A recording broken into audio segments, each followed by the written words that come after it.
Thanks for tuning in the channel. Today's video on XLOOKUP versus VLOOKUP. I've put the syntax on the screen and in the comments for those of you that just want to give it a shot. For the rest of you, let's go. Okay, so here we go. So we've got this range of data here, and for we're going to start with VLOOKUP. So in this case, we want to look up, we have an invoice number, and this is for, remember, VLOOKUP is going to give you the first instance of the occurrence. So you would want to be looking up something that's unique, meaning there's only going to be one invoice 1014 in this range of data. So you're going to want to look up the unique function. So you have invoice number 1014. You want to find out what the project is. So in this case, you're going to use VLOOKUP, and it doesn't matter because you're going to be able, you can go to the right. And VLOOKUP, one of the limitations is you can look up only data that is to the right of the key that you're working with. So in this case, we're going to say VLOOKUP. You tab over, and then lookup value is the invoice number.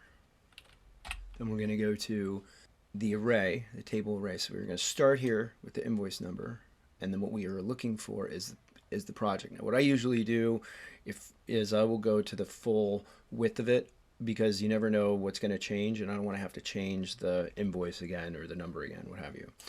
So then we're going to lock this in place. Typically, it's a good by default thing to do, only because if you're going to copy the VLOOKUP down, you want it to be looking for the same, in the same range of data. You don't want it to, so if you were to copy this down without locking it, what would happen is it will start one down. So that's no good. Okay, so that's the array, and then the column index number, you're starting with the number that you, the first number of the row of the column. So it's 1, 2, 3 in this case. And then we're going to look up, we are looking for an exact match to the invoice number, not an approximate. Tab, close, and go.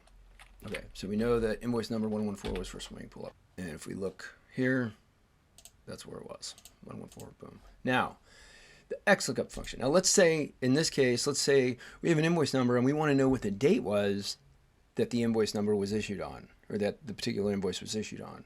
Well, in this case, if you tried to use VLOOKUP, you couldn't do it because the date is to the left of the invoice number. So, in comes our XLOOKUP function, which is fantastic in this regard. And it's very similar to index and match, more so than VLOOKUP, but that's another video. Okay, so equals XLOOKUP, tab.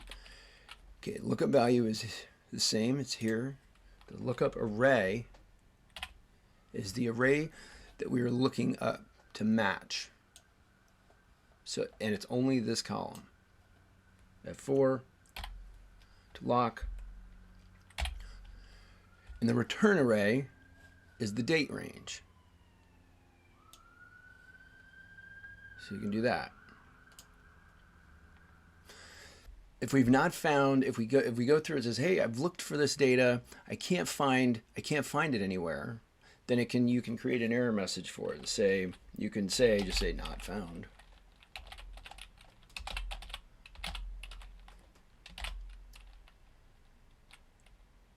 And then we're going to close this up. Now the date is right now it's in number format, so then you have to go and change it to, so you go up here,